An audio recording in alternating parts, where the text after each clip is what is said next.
Pak Hari ada nggak sih di sini? Mana sih? Oh pulang, pantesan dari tadi yang rambutnya putih kagak ada. Iya, alhamdulillah siap. Wirda alhamdulillah banyak dengar cerita. Katanya ada yang dari awal tuh orang nggak ngerti apa-apa, nggak punya apa-apa, malah jatuh. Terus tiba-tiba Allah perkenalkan sama Pak Itren, akhirnya hidupnya berubah. Ada nggak sih di sini kayak gitu? Banyak ya.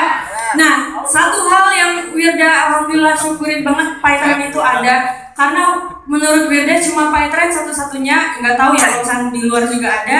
Pak Itren yang satu-satunya tuh antara pemilik, pembina, terus leader-leader dan juga yang di bawah tuh nyatu. Karena kita sama-sama saling mendoakan, minta didoakan, dan saling ngedoain. Itu yang mahal, itu yang mungkin di perusahaan lain nggak punya. Dan di sini diajarin ngaji bareng, ya kan, sholawat bareng. Di mana coba ada perusahaan yang kayak gini? Ya nggak sih? Ya.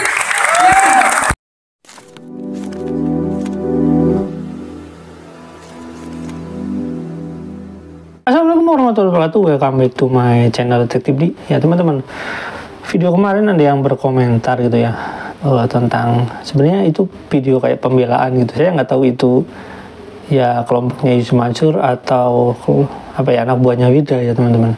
Nah, saya kan bilang bahwasanya Wida ini disiapkan gitu ya, disiapkan oleh Yusuf Mansur itu biar semirip Yusuf Mansur. Itu yang saya katakan, kurang lebih pembelaannya kan dia seolah-olah kayak emang kamu nggak klarifikasi dulu ya. Sebenarnya nggak perlu klarifikasi, itu kan sebuah, bukan diskusi, itu sebuah kasus yang udah terbuka. Kenapa kita harus klarifikasi, kan udah terbuka.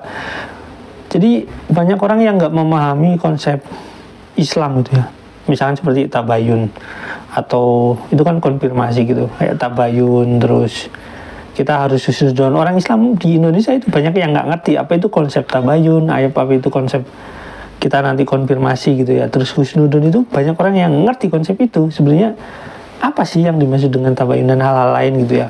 Nah, tapi itu akan saya jelaskan di sesi berikutnya. Nah, ini ada sebuah video tentang Wida Mansur yang ya datang sebagai orang yang disiapkan sebagai calon pimpinan Pak Itren gitu ya teman-teman. Saya katakan memang disiapkan karena ada ininya, ada apa semacam titah dari Yusuf Mansur atau mungkin di set gitu oleh Yusuf Mansur. Di sini Wida sendiri yang bilang teman-teman. Yuk kita lihat dulu videonya teman-teman, check it out. Jadi Papa nitip pesen sama Wida. Ini sekarang Papa nggak ada di sini. Di mana coba dia sekarang? Siap-siap nonton bola.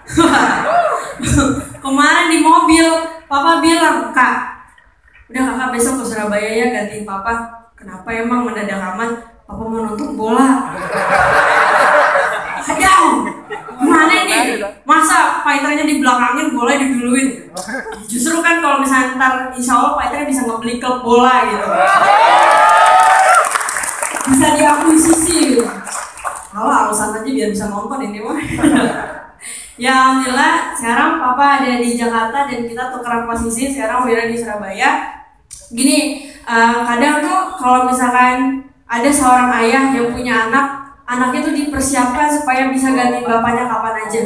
Jadi Wirda dari dulu dari kecil emang udah biasa kayak Papa lagi ada acara lupa kemana gitu, tiba-tiba oh baru ingat ada acara, akhirnya Wirda suruh gantiin. Jadi alhamdulillah kita selalu siap sedia gitu, misalkan oh harus gantiin ini, harus ganti itu gitu. Dan lalu sore ini senang banget karena ini acaranya Pak Itren ya. Jujur aja si Wirda jarang banget ngisi di acara Pak Itren nih. Gimana Prof Dedi nih, gimana sih? Yang diundang orang lain ya, anak bos nggak diundang. Iya. Alhamdulillah Prof Dedi juga dari kemarin udah bilang, ayo Kak Wirda kapan ngisi di Pak Itren Academy gitu. Siap, insya Allah laksanakan. Ya, wakil presidennya Yusuf Mansur, wakilnya Prof Dedi. Menteri teleponnya Pak Hari. Pak Hari ada nggak sih di sini? Mana sih? Oh pulang, pantesan dari tadi yang rambutnya putih kagak ada. Iya, alhamdulillah siap. Wirda alhamdulillah banyak dengar cerita. Katanya ada yang dari awal tuh orang nggak ngerti apa-apa, nggak punya apa-apa, malah jatuh. Terus tiba-tiba Allah perkenalkan sama Pak Itren, akhirnya hidupnya berubah. Ada nggak sih di sini kayak gitu? Banyak ya. Nah, satu hal yang Wirda alhamdulillah syukurin banget PyTrend itu ada, karena menurut Wirda cuma PyTrend satu-satunya, nggak tahu ya kalau misalnya di luar juga ada. PyTrend yang satu-satunya tuh antara pemilik, pembina, terus leader-leader dan juga yang di bawah tuh nyatu. Karena kita sama-sama saling mendoakan, minta didoakan, dan saling ngedoain. Itu yang mahal, itu yang mungkin di perusahaan lain nggak punya. Dan di sini diajarin ngaji bareng, ya kan, sholawat bareng. Di mana coba ada perusahaan yang kayak gini? Ya nggak sih? Ya. Jadi alhamdulillah gitu.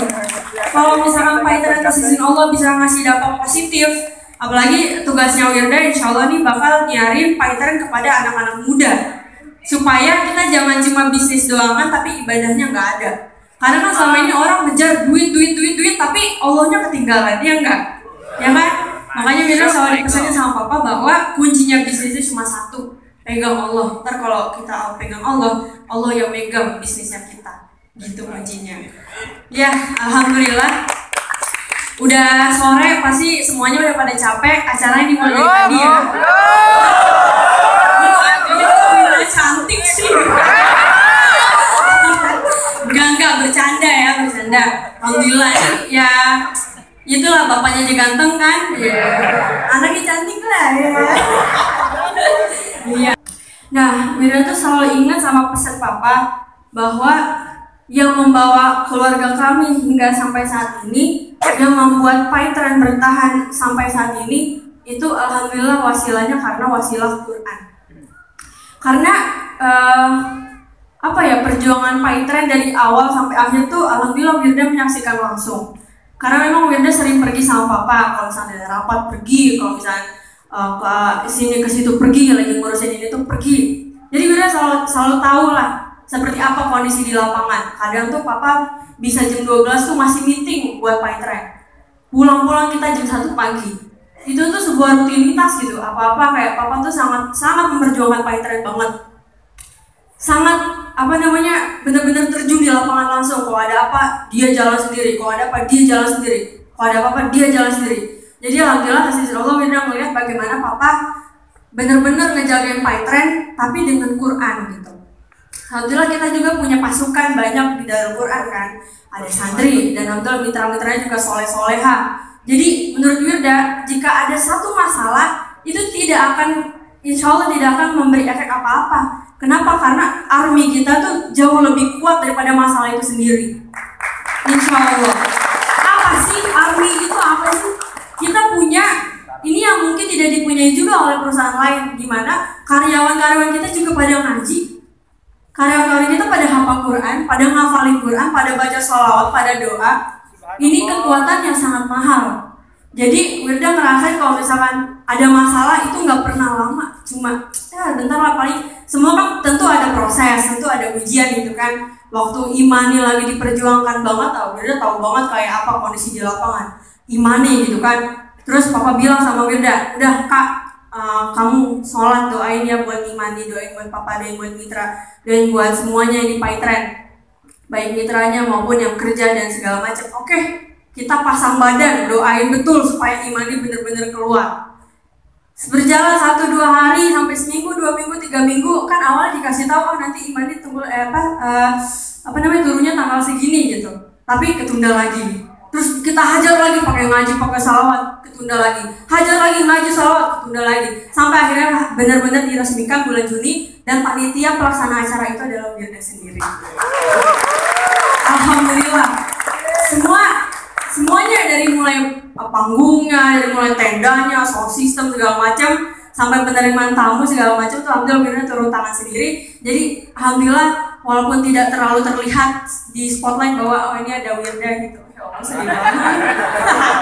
Tapi insya Allah Wirda berjanji akan melakukan apapun untuk menjaga PyTrend dan akan berkhidmat untuk PyTrend.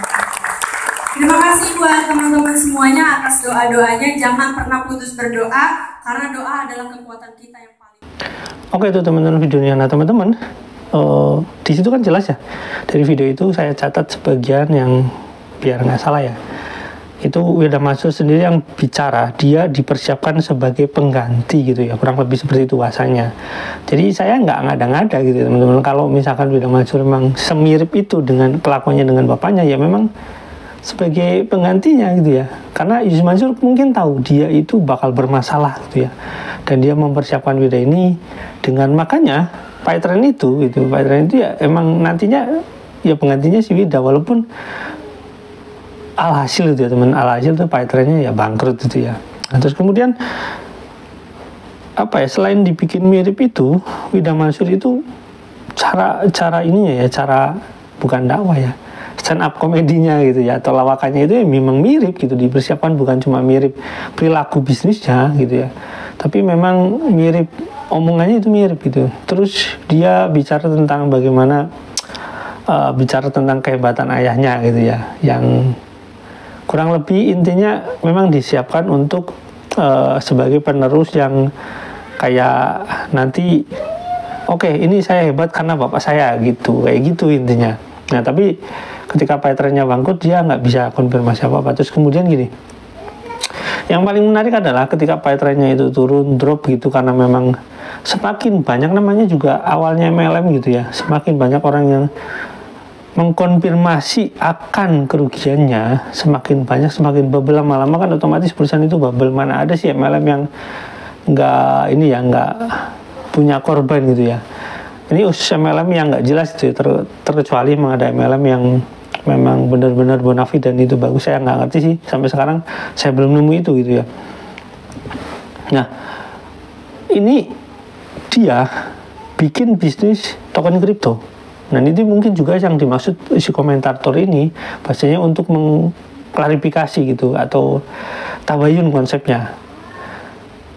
Mau tabayun gimana? Saya tabayun dengan korbannya gitu ya teman-teman. Korbannya jelas menunjukkan buktinya, dan itu udah pasti itu namanya tabayun konsepnya. Terus kalau misalnya kita bicara tentang tabayun itu, tabayun ya kita harus mengkonfirmasi suatu, misalkan ini kan suatu masalah bisnis ya, bisnis tahun kripto yang merugikan banyak orang, dan itu kita nggak perlu tabayun teman-teman sebenarnya. Kenapa? Karena itu grafiknya ada jelas gitu ya. Terus dan itu bisnisnya kelihatan gitu. Apalagi kita bicara token kripto yang mana ini blockchain ini termasuk salah satu ya teknologi baru. Dan itu transparan sekali gitu. Terus apa yang perlu ditabayunkan kan? Lucu gitu ya teman-teman. Korbannya udah jelas ngaku gitu ya.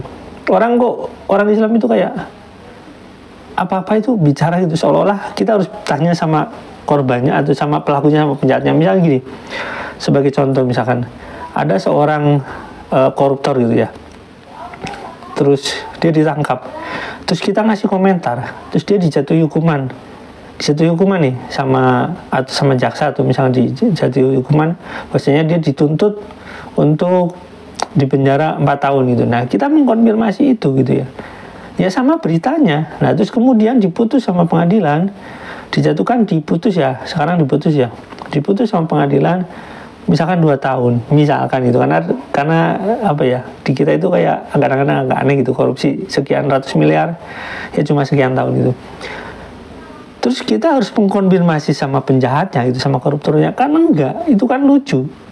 Jangan sampai Islam ini dipandang sebagai agama yang terlalu apa ya, tidak mementingkan yang namanya konsep-konsep ilmiah gitu, terus sesuatu yang jelas nyata gitu. Jangan sampai seperti itu gitu ya, apalagi sekedar kalau dia ustadz kita harus tabayun, nggak gitu. Kalau penjahatnya penjahat aja gitu ya teman-teman. Nah itu intinya teman-teman. Jadi orang-orang yang di belakang yang berkomentar apa-apa harus seperti ini karena dia santri, karena dia ustadz, kalian itu harus mulai belajar gitu ya, tentang bagaimana Rasulullah itu menegakkan hukum. Rasulullah menegakkan hukum dengan sangat jelas gitu ya. Konsep tabayun yang dipakai Rasulullah itu apa sih sebenarnya? Kan jelas. Konsep tabayunnya gini, ada penjahat gitu ya. Ada penjahat itu. Terus ada orang yang dijahati. Orang yang dijahati ini datang ke Rasulullah, nanya, bilang gitu, bertanya, Rasulullah misalkan istri saya selingkuh gitu ya. Rasulullah itu simpel aja, kamu bawa saksi minimal 4 gitu ya, kalau enggak ya itu jadi fitnah gitu. Sesimpel itu sebenarnya. Nah kalau ini kita udah lihat di media, udah ada saksinya jutaan orang, kita masih nanya saksi. kocak itu orang Islam itu berpikir itu. Seolah-olah kita harus tanya dulu sama saksi yang lain gitu. Yang saksinya udah banyak di media, udah banyak, apalagi udah disiarkan di media, udah jadi publik, veteran bangkrut seperti ini masih nanya saksi gitu. Kan kocak. Rasul itu menanyakan, tanya saksi minimal 4. Nah itu dia kuncinya, bagaimana kita nggak boleh memfitnah atau misalkan kita nggak boleh mencurigai sesuatu kalau misalkan belum ada buktinya. Makanya di Indonesia itu sudah baik, kita menggunakan sistem praduga tak bersalah. Jadi misalkan seseorang walaupun udah ada buktinya, tapi kita disebut sebagai orang yang terduga tidak bersalah. Artinya orang itu sudah terduga tapi belum diputus bersalah karena pengadilan belum memutuskan itu. Nah, tapi bukan berarti orang itu nggak bisa dijatuhi secara sosial gitu, dijatuhi hukum secara sosial bukan berarti nggak bisa, ya tetap bisa karena saksinya udah ada, terus buktinya ada, media pun udah menyebarkan. Apalagi kan udah jelas ya ketika Wida ini dipersiapkan sebagai orang yang mewarisi gitu ya bisnis Masyhur, dan dia juga bilang bisnis ini ya pokoknya apa-apa dengan urusannya dengan Allah gitu ya. Cuma sudah bilang gitu, kalau misalnya orang yang nggak gabung dengan Veteran kan orang blow on gitu. Kenapa? Karena ini izin Allah, itu urusannya gitu. Allah selalu dibawa-bawa dalam urusan bisnis yang udah jelas-jelas ya bisnis ini merugikan, dan konsep bangunan bisnisnya artinya dia membangun pola bisnisnya itu dengan cara yang salah. Dibangunnya aja dengan cara yang salah, apalagi cara menjalankannya. Saya bisa pastikan itu dibangunnya dengan cara yang salah gitu ya, karena semuanya ada buktinya.